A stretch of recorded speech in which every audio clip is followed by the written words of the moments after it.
KK news मध्ये आपल्या सर्वांचं स्वागत. सध्या आपण उभे आहोत माकवे जिल्हा परिषद मतदारसंघातील माकवे या गावामध्ये. सकाळपासूनच बघायला गेलं तर चुरशीने या ठिकाणी मतदान होताना दिसून येत आहे. आता दुपारची वेळ असून देखील या ठिकाणी मतदानासाठी रांगा लागलेल्या आहेत. बघायला गेलं तर मतदानासाठी उत्साह नागरिकांचा मोठ्या प्रमाणात पाहावयास मिळत आहे. इलेक्शन होऊन तब्बल 9 वर्ष या ठिकाणी इलेक्शन झालेलं नाही आहे, त्यामुळे मतदार या ठिकाणी मोठ्या संख्येने बाहेर येऊन उत्स्फूर्तपणे मतदान करत आहेत. कागल तालुक्यामध्ये चुरशीने सरस ठिकाणी मतदान होताना दिसून येत आहे आणि माकवे जिल्हा परिषद मतदारसंघामध्ये देखील त्याच पद्धतीने मतदान होताना दिसून येत आहे. तसं बघायला गेलं तर या ठिकाणी काकासाहेब सावडकर आणि शिवानंद माळी आणि मुरगुडचे दिग्विजय सिंह पाटील यांच्या या तिघांमध्ये लढत पाहावयास मिळत आहे. या तिघांमध्ये नेमकं बाजी कोण मारणार हे आपल्याला सोमवारी निकालाद्वारे कळणार आहे.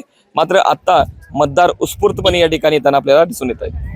बाळ, फ्रीज मधून श्रीखंड काढ ना. आम्ही पूर्वी घरीच बनवायचो श्रीखंड, त्याची चवच वेगळी होती. आता काय सगळं रेडीमेड. आजी, हे श्रीखंड खाऊन बघ. आज तुझ्या आईनं घरीच बनवलं की काय? हे आहे गोकुळचं श्रीखंड. अगदी जिभेवर रेंगाळणार. जिभेवरच नाही तर मनावरही रेंगाळणार. गोकुळ श्रीखंड, मनावर रेंगाळणार.